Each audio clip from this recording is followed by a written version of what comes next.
the alien soldiers seized me, but their commander went pale when my mark began to glow. Beginning the arrest. I had been warned that stepping beyond Earth's orbital boundary without clearance was dangerous. The galaxy was not kind to strays. But warnings meant little when curiosity burned hotter than fear. My ship, the Argosy, had slipped past the last patrol beacon when they found me. A squadron of alien vessels descended with silent precision, engines glowing like predators' eyes.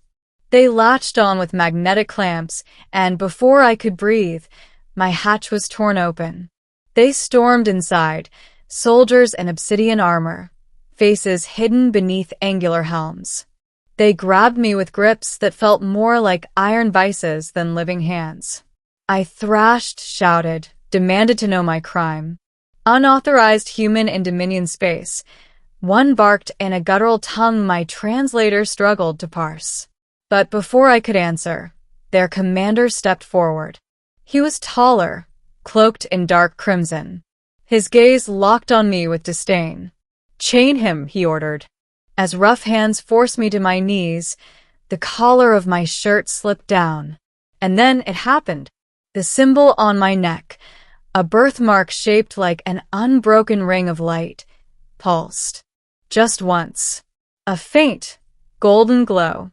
The commander froze. His soldiers froze. Even the translator stuttered into silence. And for the first time since they boarded, I felt fear shift from me to them. Middle, the prisoner becomes the key. They dragged me, but now with hesitation. Whispers passed between them. Their commander barked orders, yet his eyes never left my neck. I was thrown into a holding cell aboard their flagship, the door sealed by a shimmering wall of energy. Hours passed, or maybe only minutes, before the commander returned. He dismissed the guards and entered alone. "You bear the seal," he said quietly, voice stripped of earlier arrogance. I touched the mark on my neck. "It's just a birthmark. Had it since I was a kid." "No," his tone sharpened. "It is the crest of Elthar. No one has carried it in 10,000 cycles." The name meant nothing to me, yet the way he spoke it, half reverence, half dread, made my pulse quicken. "What does it mean?" I asked. The commander studied me, as if weighing truths too heavy to share. Finally, he said, "It means you are not prisoner. You are heir." I laughed, the sound brittle. "Heir to what? I'm just a mechanic from Luna Station." His silence answered more than words. That night, when sleep finally claimed me, dreams filled my mind. Vast spires of crystal, a throne of fire, a people kneeling beneath twin suns.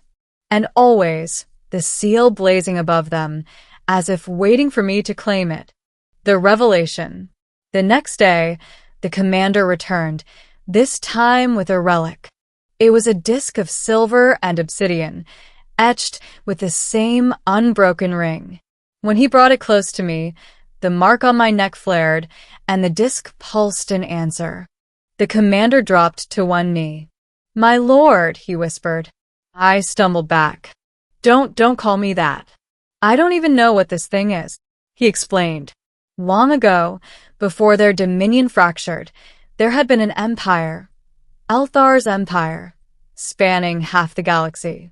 Its ruler bore the seal, a genetic legacy passed not by bloodline, but by destiny. The seal chose, they said, and when its bearer fell, it would sleep until another rose.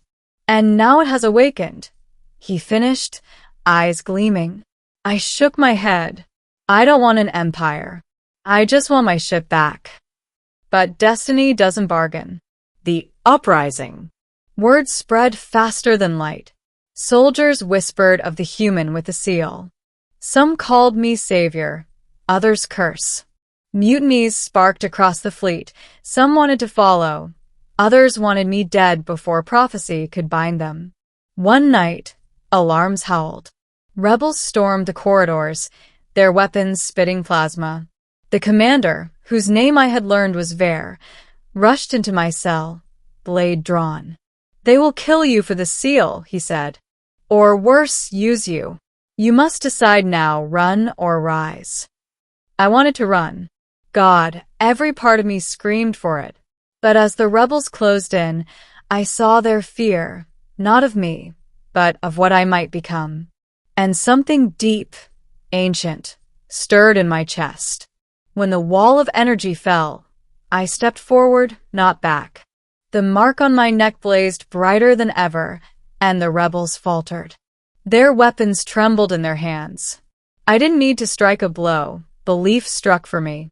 They dropped to their knees. Middle, the choice. After that night, everything changed. I was no longer prisoner, but lord. Ver became my shadow, guiding me through politics I couldn't grasp, warning me of factions that schemed in shadows. Yet with every step deeper into their world, I felt myself changing. The seal wasn't just a mark. It whispered. It taught. In moments of silence, I could sense thoughts not my own. Echoes of Elthar himself, the first bearer. His empire had fallen to betrayal. His seal had waited for another. Now it wanted rebirth. But I was still Marcus Hale, mechanic, wanderer, accidental trespasser. And though thousands now knelt, I asked myself, was I their leader, or just a symbol they would bleed for? The war arrives. The Dominion fractured quickly. One half rallied to me, believing the seal's return meant a new golden age. The other half declared me abomination, a human thief, wearing divine skin. War erupted. Worlds burned. Fleets clashed. And everywhere, my name spread like wildfire. Marcus the Chosen. Marcus the False. Marcus the Heir. The Princess of Sarity, whom I had glimpsed once during a summit, sent envoys begging for alliance. The raider clans whispered of bounties worth more than planets for my head. And still, the seal burned hotter, as if urging me onward, whispering of destiny. The final battle. It came to a head at the twin moons of Kareth. Armies gathered. Fleets darkened the stars. I stood at the bridge of Ver's warship, the mark on my neck searing like fire. "This is your moment," Ver said. "Claim what is yours, or die, and doom us all." The enemy hailed us, demanding surrender. I stepped forward, bearing the seal, letting its light pour across the chamber. The transmission carried it to every ship, every soldier. Gasps echoed across comms. Weapons faltered. I spoke, though the words did not feel like mine. "You have called me thief, pretender, false heir. But the seal does not lie. You feel it in your bones. The age of silence is over. Rise or kneel."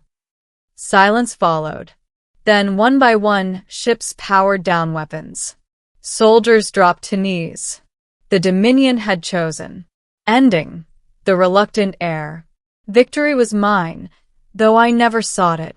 I was crowned not with ceremony, but with necessity, the seal blazing like a star for all to see.